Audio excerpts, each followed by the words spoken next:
Hey everyone, I'm Clive, Hey, Louis here. This is Akush. and today we're going to try to cover the complete BIM management workflow using Plannerly in the space of hopefully less than 30 minutes. Let's see how we get on. The situation that we're covering is that BIM managers must do a lot, and in the poll we can see that it's across the board. Everything from defining BIM standards, managing the BIM execution plan, templates, models, clash detection, even virtual reality. And the principle is, in order to be able to do all of those things, we must plan, we must scope, we must procure, receive, check, and also close out many types of BIM. And that's a similar process for lots of different disciplines. And there are many, many different tools. This is not an exhaustive list, but there are so many different tools that are used for BIM.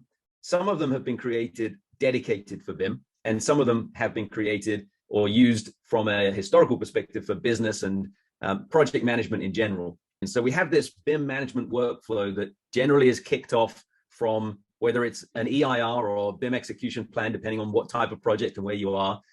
But that process can seem and can feel convoluted and difficult, especially when you're creating a word processing document for a BIM execution plan, maybe a scope in an Excel file, maybe PDFing some of those and sending them on emails, storing them in lots of different places, having lots of different tools for project management and storage of files as they go through that process, define exactly what you need from a contract perspective, and then getting it in the contract is a really difficult and challenging thing for every single one of those contracts. And then there's a whole plethora of BIM tools that are used to create and manage models.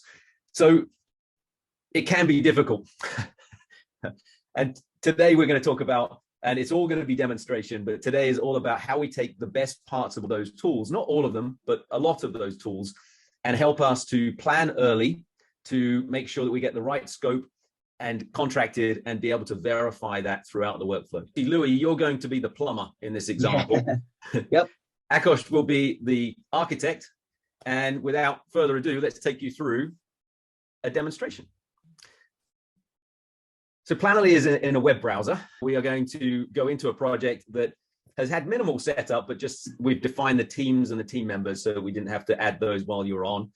And the first part of the project that we're going to work on is documenting and understanding essentially what goes into the BIM execution plan as an example.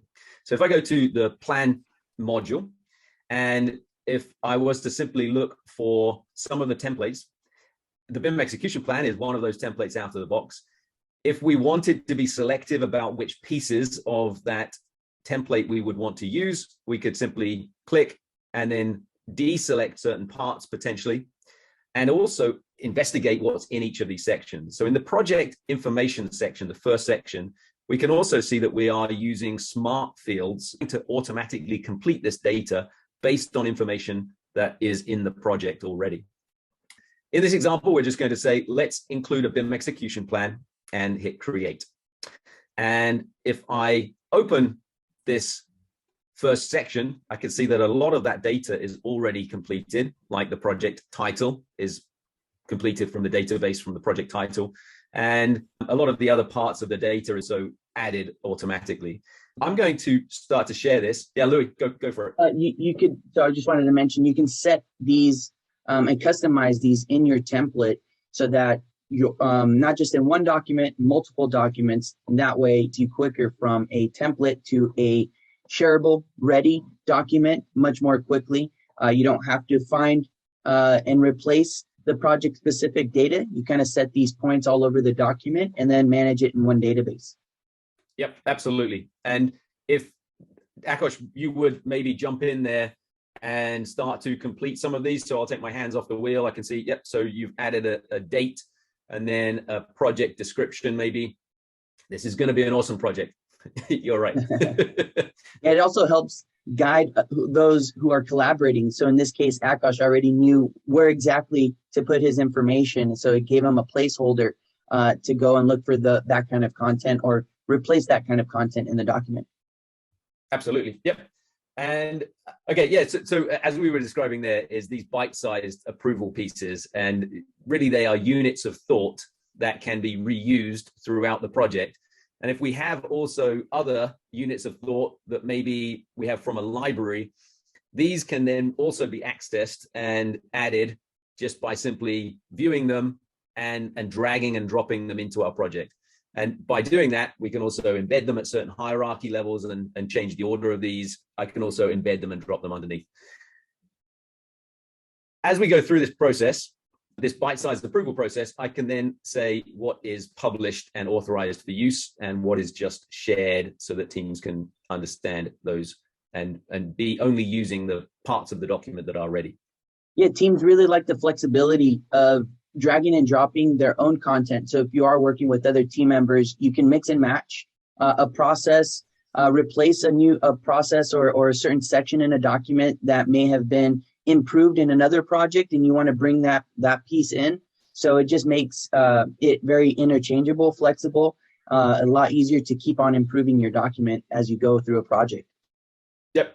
And if you already have content, maybe if I create a new document here, if you already have content potentially in a Word document, if I was to grab one of those, so I'm just simply dragging a Word document in, the structured data from that becomes content inside of your project that you can then start to work with. And in this example, maybe the date can be replaced by the date from a smart field, and that will now be from the database populated every time you use that in your project. Yeah. You only have to do that once too. So creating this in here or importing that one time and it structures it, this is now a template. So every project you create is essentially a template, whether you name it a template or it's a project specific name, but you can always go back to this specific project and bring in that new one on a new project. And as we're creating and managing multiple documents in the same place, potentially you want to have security over who sees those documents. In this example, we've got the BIM execution plan that I'd like everyone to see, but this project manager contract, I actually don't want anybody else to see, just me as the BIM manager. So I can manage the authority over these contracts or these documents, and I'm just going to simply say only myself as the BIM manager should have access to this. Now we've got permissions over this document and only my team will have access. Yeah, the permissions are huge because you can add meeting minutes that could just be internal for just you or your team, training documents that could be just internal or something that you're using across other teams as well. So the permissions give you a lot of flexibility on adding all the documents in one place. And a BIM manager doesn't just have to deal with documents, but we talked about a structured database of fields in documents, but there's also a lot of tasks that the BIM manager would need to manage as well. So we're going to switch from the documents into the scope for task and understanding the requirements for tasks. These tasks could be in folders and in groups and manually set up for either model elements or any part of that project. We could also import a CSV file to start a scope. But if we've already created one before, we can use templates, again, like the templates in the plan. And that template could be created based on types of activities, or it could be based on types of tasks, whether they are modeling tasks or coordination tasks or any type of task, or even deliverables as well, what types of deliverables the teams would be using. And if you've done this before, you might have a template. So clicking on the library drop down at the top, I can select a template. If we've got model uses or BIM uses in a template, I can simply click to select that. And importing just the content that you would want to see, I'm going to import the 3D coordination milestone and the handover milestone, along with all of the teams and responsibilities and the checklist items, etc. And because we're focused today on the plumbing contract, from the responsibility matrix, I'm going to simply drag and drop the folder of requirements into our project. On the right-hand side, we have created milestones. So purpose, this relates to the level of information need, of being able to understand why you need certain things. And then if I was to open to expand just the folders, you would see 2 line items of the groups that we've created, expand those groups to see the elements that we've created, and expanding the elements, we can see the information requirements. So even down to the details of when we need the warranty. And I believe this second milestone is for the handover model that we just brought in. The list Clive created is brought in by discipline. So it's organized by discipline, but in the templates that are available, there are worldwide classifications. However, this is flexible enough to accommodate most classifications. So if you have your own in your own region, or you're looking to customize something according to your company, you can definitely do that in here. And you can even add specific codes to these classifications as well to help you organize your scope list. Yep, absolutely. I've worked on a couple of projects before on the plumbing scope, but I know that I'm going to call on Louis and Akosh for their expert advice. I think that previously I've needed to have some sanitary drainage, maybe some piping. So there's some content that I can add just simply by dragging and dropping into the project and drop it into that folder. And I am proposing certain parts of this project. Like, for example, here I'm going to say that I propose everything that came from our project as a template, but I'm also going to look at adding some sanitary piping to this 3D coordination scope for the plumbing team. I don't want to add everything. I'm going to use the quicker sign on the right-hand side to make this a lot quicker. The scope is a coordinated model, so I'm going to choose the detailed geometry with a reliability that is a coordinated level, a team of a plumbing team, because that's the team that needs to do it. And the status I'm going to say is proposed. And by clicking in the cells that I would like to get some kind of feedback on, I'm going to say that maybe these four are the vents, the branches, the mains, and the risers. And then I'm going to close out of this. Teams usually do this on Excel. And for every piece of information, you've got to create an element, a new column or a new row. And what Clive just previewed was, this is an Excel matrix kind of on steroids. With one click, he was able to assign the level of geometry, reliability, assign a team member to a specific task, and also a status, whether it's proposing it for an approval process. You can see how much more quickly and visual and clearly you can see a scope matrix being built with your teams. Yep, I can see Akosh has just made a comment on something that I added. We don't usually model these. Okay, I'll remove. So being able to do this and identify certain parts, I can see now that there are certain parts that have been approved. That's what Akosh was doing, and he mentioned on here that they don't usually do that, so I'm going to remove that item. As we go through this, we're hoping that the set of scope is going to be approved so that everyone can then go through and actually carry out this work. But one of the other crucial things is that we need to know when these tasks are going to be carried out, because that impacts everyone on the project. If you've got a coordination milestone, you need to know when you're going to receive certain deliverables so that you can coordinate with others. First of all, I'm going to look at maybe filtering for just certain tasks and show you how that filter works across the different views, probably just for that milestone. And I could even filter for a specific team member's tasks or a specific team's tasks or a date range if I wanted to. Now I've got these 3 tasks for this one milestone, and I know that Louis is the plumbing contractor, but we can get super specific, even down to the team member that will be carrying out these tasks. So it's the plumbing team, and I have assigned this task and these other 2 tasks to Louis so that he now is responsible for those 3 tasks. I want to see when he's likely to do them. So I'm going to flip from the grid view in the scope to the timeline view, and I'll see those 3 tasks that are assigned to Louis. They are yet to be scheduled. They don't have a date defined or a duration defined. And I'm simply going to say, hey, Louis, can you jump in here and start to work on this? So if I take my hands off the wheel, would you be able to maybe, yeah, okay, perfect. So this is a live view of the timeline. Everything that people are doing is updated in my view so that you can see what's happening without it just looking like complete magic. If I hover over a task, you can see the nodes that I can grab from so that I can start to, if I click and drag, I can start to create dependencies, and those dependencies will update the tasks and will create us a critical path. And by updating these tasks, we are simply showing you how easy it is to make those updates and make those changes. So everything that I'm doing, everything that Louis is doing is all being updated automatically.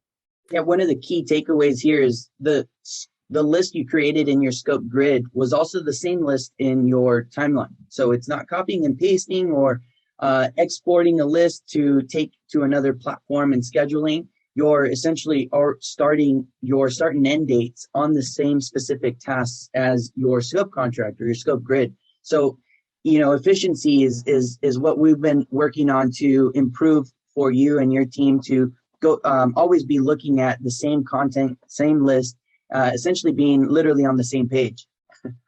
Yep, absolutely. So now that we have our scope that has been approved, and we've got the timeline of tasks of when we're going to carry out these tasks, and even, I should have mentioned as well, milestones that potentially could be constrained by a specific requirement. So the constraint type might be that it must finish on a specific date.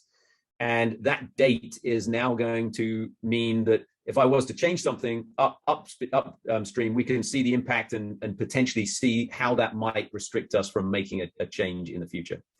We're going to now switch from the scoping to how do we tie people into this contract. And if I was to jump into the export menu to create a contract, it sometimes can take a lot of time. So let's see how long, once we've got this set up, how long it's going to take us. Maybe we would like to have some details about a team. And in this example, it's just going to be a plumbing contract, but I want to provide my contact details as the BIM manager, but not everyone else's at this point. And I would like to use the BIM execution plan, but I don't want to include the other details, but I also only want to include what's shared and what's published as a part of that document. And then on the scope side of things, I'd like a grid and also a timeline of the tasks. And again, I only want to show them the content for the plumbing engineer. And I would only like to say what is approved for that contract. And potentially, I only want to share the 3D coordination milestone. And I might only want them to be the ones to be able to access this output. So I can put a restriction on the output as well. Call this a plumbing contract and hit create. And now that version 1 of the plumbing contract is being created. And if I open that, we'll see the nicely created cover page with the details and even the location, contact details of just those 2 teams that we filtered out. The details that we added, all the smart fields that have been completed automatically for us, a nice table, a grid of everything that was required, and then also the tasks in a timeline as well. So we can see those tasks in a timeline. And that's all good, but maybe things have changed. So let me close that and we might keep on working on the output or on the scope on the planning documents and propose and approve more. And every time that updates, we could say create a new version, and this will create us a new version of that document instantaneously. However, maybe we want to also automate that so that everyone in the team is updated without me having to do that every single time. And in the auto versioning, we can now set up potentially a weekly basis. Every Wednesday at a certain time, I'm going to now say, I would like this to be sent to Akosh and Louis with a bit of a detailed report. And when I say save, it's now going to recur so that everything is going to be updated. And everyone's going to be kept informed about everything that's changing. However, what's really important is that Louis is truly on the hook for what we agree to. And putting it into a PDF is one thing, but we have the ability to get his authority or his signature on a contract as well. So if we are able to agree on one of these versions, say version 2 is the one that we would like to contract, we copy it from the exports to the contracts, and you'll see that it has restricted access. It is in draft status. We can have a threaded conversation. We can open it up for others, but I can also hit the required signatories, ask for Louis' signature as he's part of the plumbing team, and hit save. And now Louis will get an email asking him to electronically sign this. And you can see it's pending at the moment, 0 of 1 and in review. This status was automatically updated. So look, okay, I didn't even have to ask. Louis signed this. So it's now signed, 1 of 1 and approved. All of these just updated automatically. And now when I open the contract, I will be able to see Louis' signature. That's actually one of the better things. I'm pretty impressed. That's usually Louis just puts an X, or I think Zach actually just put an X in our demos. So now we've got a summary of the signatures, and this is all affixed to the same document with the same teams and all of those requirements that we had. Great. Now we've got them on the hook. How do we get this workflow? You can see from the very beginning, the filters, the flexibility you have by choosing what type of document, whether it's a grid, the scope grid, or whether it's just for the timeline. All these filters really help you create the document that you're looking for, whether it's an overall project summary that you want to have a signature by every team member, or if it's for specific contracts that you're trying to build by individual team. So whether it's a really large contract or whether it's a small contract by team, you have that flexibility. And in a matter of minutes, you can create any one of these types of contracts without spending time on formatting, hiding columns and rows and making sure that it fits in a PDF. All of that is automated for you. All you got to do is select what you want to show and display, who has access, and who you want to sign in this whole workflow. Perfect. So once we've procured it, once Louis has signed this and we're ready to go, we're now going to want to start using all of those great authoring tools to create models and then make sure that we're getting what we are looking for. So one of the ways to review how things are going is in the tracking view for the task status. So if I move to the tracking view, you'll see those 3 tasks that we updated as approved. Louis is now going to work on this. That's 100% of the filtered tasks. Now, if Louis is starting to work on some of these tasks, he might drag some around. I'll take my hands off the wheel so you can see that moving. And if I open up the activity feed as well, as things are changing, you can see what he's working on and when he's worked on it and when he's changed the status on these tasks. I can open it. I can see exactly all of the activity of what's happened, threaded conversations, a lot of detail in every single one of these tasks. Yeah, as a BIM manager, this is awesome. I don't know how many times, I had to pick up the phone and call my team members and ask them, what's the status of this task? Where are we at with these elements and the models? Here, if everyone's keeping up to date on their own tasks, I mean, literally you can filter for your own individual tasks. They can manage their own. It's kind of a board that's updating itself if everyone's doing that. And all I have to do is simply come in here, filter, and look at the percentages. Those percentages adjust based off the filters. So I could really see, again, an overall project status by milestone, by team, or individual team member. So again, it's another powerful tool that I didn't have to copy and paste the list, make sure that they match in another platform. This is taking the task from the actual contract and just taking it through the next step of the workflow, as far as modeling or the approval workflow, whatever piece of the workflow that you're in. And all of these statuses are customizable. So whatever your workflow is, you can customize it to match that. So now Louis is going to go away and do some real work. But if we move from seeing that, Louis says they're complete, but let's verify. Let's actually have a step in here to understand, did he do what we asked him to do? And you could just drag and drop. So Louis could drag and drop any one of these different file formats into the browser, but we're going to connect to a project that we already have. And this could be on a cloud. So they're here now. This is an Autodesk construction cloud where you might be housing these models as the CDE. And this MEP file might be the project file, in this case, that Louis has that plumbing content in. And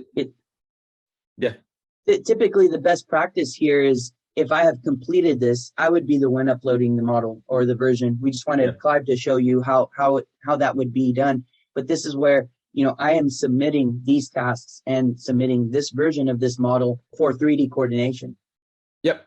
And so now this model is submitted, or it's available, and Louis in the background will be seeing the content that he has modeled. And in this example, it's the plumbing fixtures. So if I show you guys, one example, these are the plumbing fixtures. And with one click here, I have now assigned those plumbing fixtures to this card that he said were completed. And I can open this and start to see what the requirements were, And if Louis really has completed this, I'll see him go through this checklist and check off the things as if by magic. There they are. And if I'm happy now that the elements have potentially the right property sets, the right data required, and there's a lot of automation that we're putting in place here, and also for the linking, watch out for that in the coming weeks. But now if I'm happy with this, I can then start to verify these tasks, and they would slide away. Let me just filter this so that we only want the ones that are completed. And then I can start to check these ones off, and they would filter away. I can say, okay, the cold water, he says it's complete. I can open that task, see that these elements are in place. If I'm happy with those, there's a lot of checks that I might have to perform, but as I go through this, I can now spend more time in a quality review rather than trying to filter through and find what they're saying is complete and identify whether they have done what they said they were going to do or not. And then I can say that that's complete. So now if I turn on the status of these tasks, I can see these are all of the things that have been completed, show everything in the model, and difficult to see, but they are this green color to show that they are verified as well. Once we are happy with the whole model content, at that point in time, we can then approve it and share the right version. So this version can then be updated with the status so that everyone on the team can understand that it's ready. But how do we communicate with everyone else that maybe isn't in the platform? Well, a simple way would be to create a status report. And if we do that to close out this project as a PDF, potentially in this one, we might not want a cover page, and we just want the detailed report for the plumbing team. And I would like to see only the verified work and for the coordination milestone, and simply calling this the plumbing report and hitting create. And you can start to see how you can build up these specific for types of scope. And if I open that report, the detailed report, we'll now see all of these tasks and all of the checklist items that we have gone through that Louis has checked off, and it's all reported to understand exactly what has happened. And there's a whole lot more that we can get out of this, but essentially we can report out what the asset information model is going to include as a handover for the owner. Yeah, being able to look at the tasks and the model in the same view really helps teams do this more efficiently. We kind of have to do this in two different platforms. I could have potentially a different list than Clive that I've submitted for him to review, and then he's looking maybe at a different list of tasks. One of the most beneficial things that I've heard from teams is that they spend time only reviewing the tasks that have been submitted. So imagine a workflow where you have potentially 100 tasks that you need to cover for 3D coordination, but Clive is only focused on the 10 that I've submitted. So he's not wasting any time looking at items or tasks that aren't ready. He's only looking at the ones that were ready. So he was able to use a filter to just get to that point. So when you look at the workflow from the contract, that list taking you through the schedule, and all the way to verifying the task for that individual use, you're looking at many pieces becoming more efficient because you're looking at the same page or same task list throughout the entire workflow. Absolutely. Yep.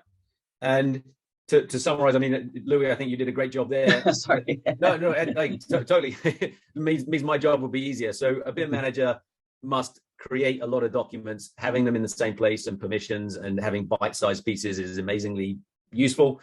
And being able to then define a scope specifically for the purpose and understand what geometry, documentation, information, everything that's required, without, as Louis said, having a spreadsheet with tens of columns and trying to understand and communicate that. Having lots of pictures makes it a lot easier as well. Being able to understand when things are going to be done so that others can understand when to start and when to finish, not start, stop, waiting for other deliverables. Seeing progress. So in a Kanban board, being able to see, as we did, Louis was dragging those tasks around and see the progress update automatically. And then when those deliverables are shared, they're connected to the tasks, to the original requirements that are part of the contract. so everything can be verified in a connected workflow. How do we get started with all of this? I hear you say.